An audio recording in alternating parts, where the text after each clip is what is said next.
makikita nyo kung gaano kawalang modo at kabastos ito pong si Kiko Barsaga. Kasi ganito po yung ginawa po niya mga kababayan kay Congressman Sandro Marcos. Ito, panoorin natin.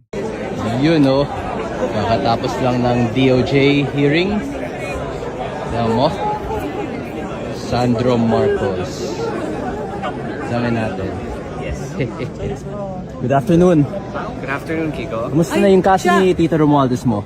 Yung ano pala? Yung schedule. Oh, ayaw sumagot. Ayaw sumagot, natatakot. Huwag ganyan, boss. Huwag ganyan. Nagalit na si Rep Garin. Yun no, kakatapos. Diba? Alam nyo kasi mga kababayan, sa totoo lang, kung tutuusin, yung mga tao na mga matitino na dadamay dahil nga nagkaroon ng aligasyon dito po kay House Speaker Martin Romualdez. Yan po ay sinasamantala ng mga taong walang modo na katulad po nitong si Kiko Barsaga. Pero inyo, congressman yan pero kung umasta, parang walang modo at talagang hindi nyo makikitaan ng attitude ng pagiging isang congressman. Kasi tingnan nyo yan ba ay trabaho ng isang kongresista na bastusin mo yung taong wala namang kaalam-alam sa ginawa ng tao na inaakusahan mo? Diba? Dito makikita nyo kung gaano kabastos etong si Kiko Barsaga. Siguro kung nabubuhay pa yung tatay niya, ikinakahiya-pihado to ngayon. Kasi mga kababayan, napakabastos Tsaka kita nyo kung paano niya ano-anuhin etong si Congressman Sandro Marcos. Ulitin natin. Tapos lang ng DOJ hearing. Alam mo, Sandro Marcos. Samin natin. Yan Good afternoon. Good afternoon, Kiko. Kumusta na yung kaso ni Tito Romualdez mo? Yung ano pala? Yung schedule. Oh, ayaw sumagot. Hindi na nga lang pinatulan ni Congressman Sandro Marcos Kasi alam ni Congressman Sandro Marcos na may sayad. 'Di ba? Alam ni Congressman Sandro Marcos na may sayad kaya hindi na niya pinatulan etong si Kiko Barsaga. Anyway, tuloy natin. Ayaw sumagot, natatakot. Huwag ganyan, boss. Huwag ganyan. Nagalit na si Rep Garin. Yun no. Buta hindi ito sinapok ni Congressman Garin, mga kababayan.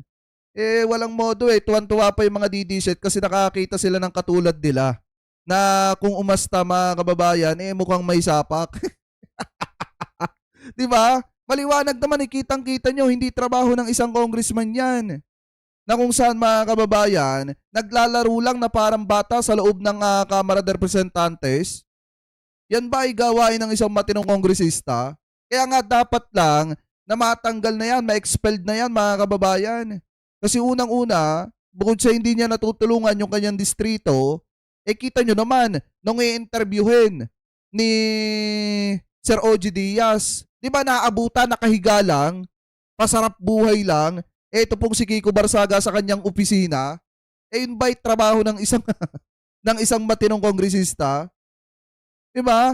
Kita nyo, buti hindi sinapok to ni Congresswoman Garin, mga kababayan. Buti, kasi biruin nyo yung ganyang klase ng galawan na pagiging bastos, hindi po maganda yan sa isang congressman. Buti na nga lang, hindi siya sinampal ni Congresswoman Garin. Anyway, mga kababayan, ngayon kung titingnan nyo, yan po yung isa sa mga serya ng pambabastos ni Congressman Kiko Barsaga dito po kay Congressman Sandro Marcos. Ngayon may isa pa tayong nakita na topic na kung saan, mga kababayan, eto. Galing naman po ito sa IBC TV 13. Sabi po dito, inanunsyo ni Department of Trade and Industry, DTI, Secretary Cristina Roque, ang pagbuo ng isang fact-finding body upang tutukan ang investigasyon sa Philippine Contractor Association Board or etong PCAB. Sa gitna ng isyo ng flood control project sa bansa, kinumpirma rin ni Roque ang rigudon ng mga opisyal ng Construction Industry Authority of the Philippines or etong CIAP at PCAB. So ngayon kung titingnan nyo, mga kababayan, nagsasalita po itong si Secretary Roque na dapat magkaroon ng fact-finding body na mag-iimbestiga talaga na nakatutok po sa issue ng maanumalyang flood control. Pero mga kababayan, mukhang may nakakalimutan po ata itong si Secretary Roque ng DTI. Kasi meron po tayong nakitang quote-in-quote mga kababayan na kung saan, ayon po dito, Secretary Roque, patanong na may exclamation point, talaga lang, mag-iimbestiga ka din, imbestigahan mo na. Imbestigahan mo na ba kapatid mo? Kontraktor din pala na itinakbo ang pera ng kliyente. Wow!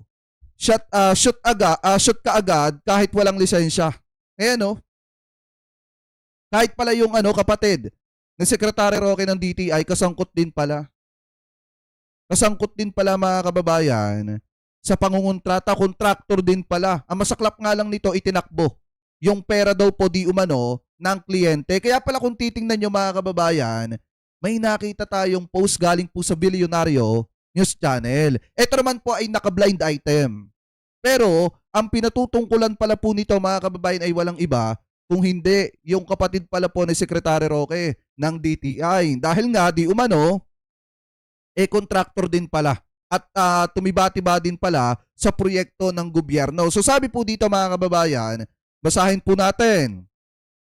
Minsan, ang dashing ace DA ng Dilasal, University Green Archers at kalaunan ay paboritong crowd sa PBA at MBA, pinalitan ng dating hardcourt heartthrob na ito ang kanyang jersey para sa isang contractor's hat. Ibig sabihin, ito daw pong dating basketballista mga kababayan, iniwan yung mundo ng pagbabasketball at yung kanyang jersey suot ay pinalitan mga kababayan ng damit ng pagiging isang kontraktor. Ngayon, yung tinutukoy pala dito mga kababayan yung kapatid ni Secretary Roque ng DTI. Biruin nyo ha, gusto niyang bumuo ng fact-finding na mag-iimbestiga mga kababayan at tututukan yung investigasyon sa mga kontraktor or dito po sa nangyayari mga kababayan sa PCAB.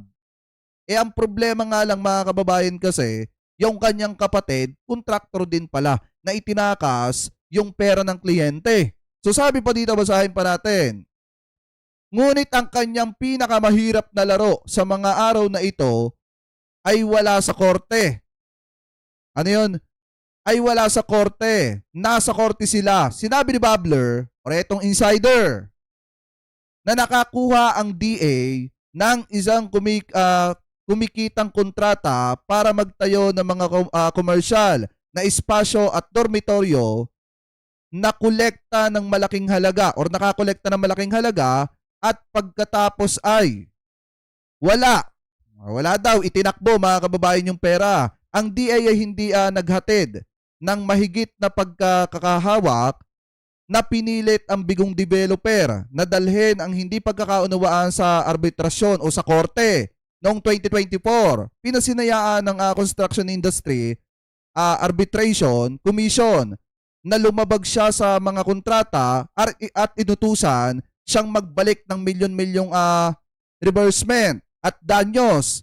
Tapat sa kanyang di pagsukong diwa, ipinaglaban ni DA ang desisyon hanggang sa Korte Suprema nang matalo sa wakas ilang buwan ang nakararaan. So ngayon mga kababayan, ang ginawa nitong kapatid ni, di umano daw yung kapatid ni Secretary Roque, nangontrata. Naglalaro ng basketball nung una, iniwanan yung mundo ng pagbabasketball at nangontrata na lamang mga kababayan kahit daw po di umano walang lisensya. In the same time mga kababayan, hindi naging matagumpay sa paghawak ng pondo ng isang proyekto at ang nangyari nga dito mga kababayan daw, ayon po dito sa Babler, sa insider, sinampahan ng kaso ng kanyang kliyente hanggang sa umabot pa nga ng Korte Suprema dahil ipinababalik nga yung pera. Ang problema, lumaban pa rin itong kontraktor na ito mga kababayan hanggang sa natalo siya sa Korte Suprema.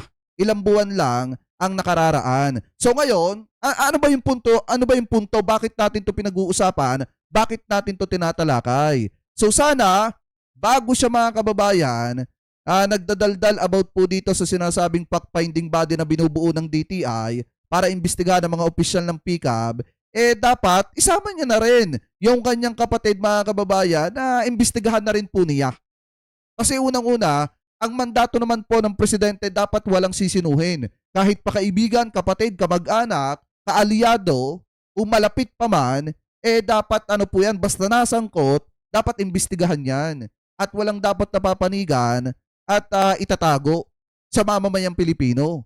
Kasi ang taong bayan po talaga ang nakatutok po dito. So biruin nyo ito pong si Secretary daw po ng DTI, gustong bumuo ng fact-finding. Pero yung kapatid pala, contractor na itinakbo, ayon po dito mga kababayan, contractor din pala. O yung kapatid daw, dapat imbestigahan ni Secretary Roque kasi contractor din pala na itinakbo ang pera ng kliyente.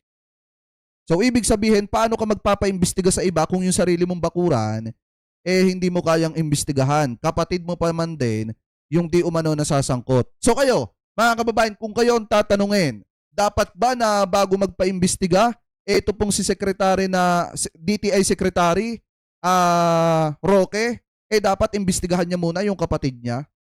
Kasi mahirap naman mga kababayan, nalalaktaw ka dun sa bakuran ng iba samantalang yung bakuran mo, madumi pa. Ibig sabihin, magpapaimbestiga ka agad sa pick-up sa iba, pero yung sarili mong kapatid, hindi mo kayang imbestigahan, ano din pala, contractor din pala. So kayo mga kababayan, ano po masasabi ninyo? Hingil po dito sa mga topic na yan at tinalakay po natin.